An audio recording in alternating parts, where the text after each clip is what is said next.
매일 성경과 함께하는 오늘의 큐티 시간입니다. 5월 26일 오늘의 말씀은 민수기 36장 1절에서 13절입니다.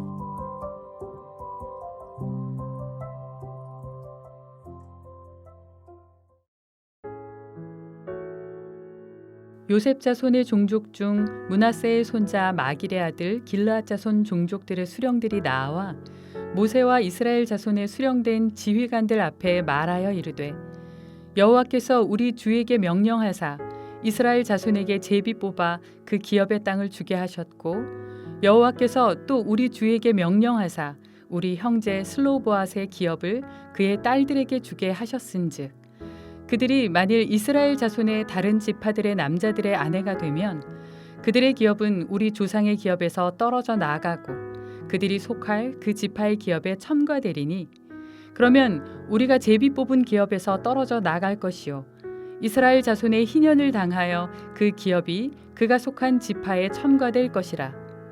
그런즉 그들의 기업은 우리 조상 지파의 기업에서 아주 삭감되리이다.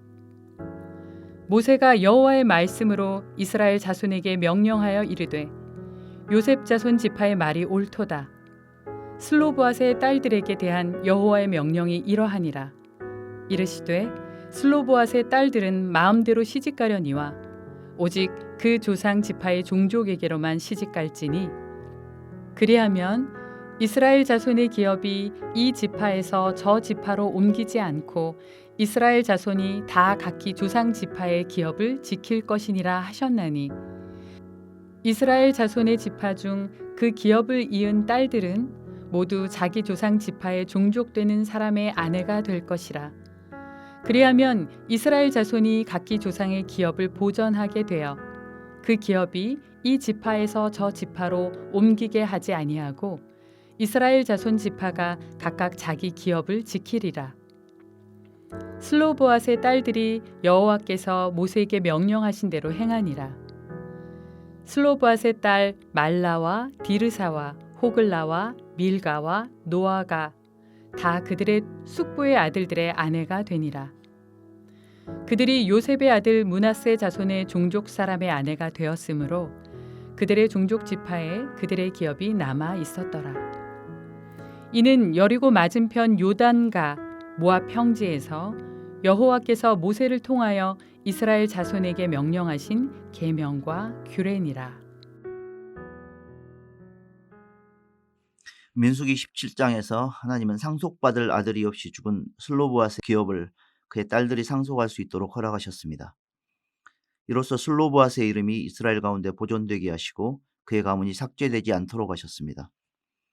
이것은 아들만 상속자가 될 수 있던 시대에 딸들도 정당한 상속자의 지위를 얻게 하신 획기적인 사건이었습니다. 오늘 본문은 이 새로운 규정과 관련해서 므낫세 지파 길르앗 자손의 문제 제기를 다룹니다. 슬로보앗의 토지는 넓게는 길르앗 가문에 속해 있고 더 넓게는 므낫세 지파에게 분배해준 땅입니다.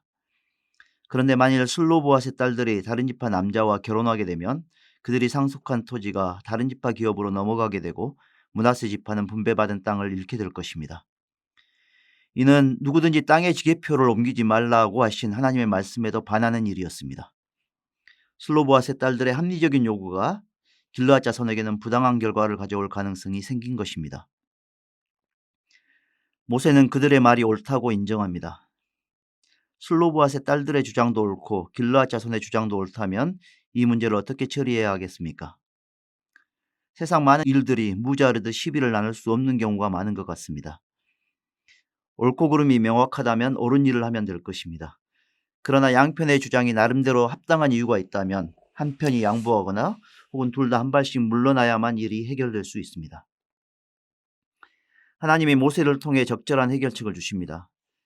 기본적인 원칙은 이스라엘 지파의 유산이 이 지파에서 저 지파로 옮겨지는 일이 없어야 한다라는 것입니다. 땅은 하나님이 이스라엘에게 주신 기업이고 이스라엘이 발붙여 사는 삶의 기반이었습니다. 그래서 땅을 잃는 것은 복을 잃는 것이고 삶의 자리를 빼앗기는 것입니다. 그러므로 누구든지 지계표를 옮기면 저주를 받을 것이라고 하셨습니다. 그러나 슬로보앗의 딸들의 요구도 옳았습니다. 아버지가 죽었다고 그의 이름이 삭제되고 기업을 상실한다는 것이 옳지 않았기에 딸들도 기업을 물려받을 수 있고 딸이 없으면 형제와 가족 중에서라도 기업을 이을 수 있도록 하신 것입니다. 하나님은 슬로브와 세 딸들이 아버지의 기업을 상속하려면 다른 지파와 결혼하지 않아야 한다는 새로운 규정을 주십니다. 이렇게 해서 슬로브와 세 딸들이 아버지의 기업을 지키고 길르앗 자손도 가문의 기업을 잃지 않게 하신 것입니다. 슬로브와 세 딸들은 하나님의 명령에 순종합니다. 그들은 언제든 마음에 드는 남자와 결혼할 수 있지만 아버지의 기업을 상속하려면 자유롭게 결혼할 권리를 스스로 포기해야 했습니다. 자신의 권리가 남의 권리를 침범할 때 그 권리를 구속하고 제한할 수 있어야 합니다. 책임이 뒤따르지 않는 권리는 자칫 남을 향한 폭력이 될 수 있기 때문입니다. 11절에 보면 슬로브와 세 딸들의 이름이 등장합니다. 남자들의 이름으로 도배되었던 민수기에서 흔치 않은 일입니다. 그들의 이름은 말라, 디르사, 호글라, 밀가, 노아입니다. 그들은 하나님의 명령대로 므낫세 자손 남자와 결혼했고 아버지 슬로브앗의 기업을 유지할 수 있었습니다. 이렇게 해서 불신과 불순종을 반복했던 민수기의 기록이 슬로브앗의 딸들의 순종으로 마감됩니다. 하나님은 아버지의 기업을 지키려는 슬로브앗의 딸들이나 가문의 땅을 보존하려는 길르앗 가문 사람들의 열정을 모두 기뻐하셨을 것입니다. 이 마음이 우리 안에도 있는지 확인해 보십시오. 세상 쾌락과 향락을 쫓느라고 주님이 주신 복을 하찮게 여기는 것은 아닌지 돌아보십시오. 천국의 상속자가 되었으니 그 기업을 온전히 누릴 때까지 우리의 믿음의 정을 힘써 계속하시기를 바랍니다. 기도하겠습니다. 주님, 저희를 천국의 상속자로 삼아주시니 감사합니다. 저희에게 주신 구원과 저희가 받은 일상의 복들을 하찮게 여기지 않고 가장 소중한 선물로 여기고 날마다 기쁘게 누리며 살아가게 하옵소서. 예수님의 이름으로 기도합니다. 아멘.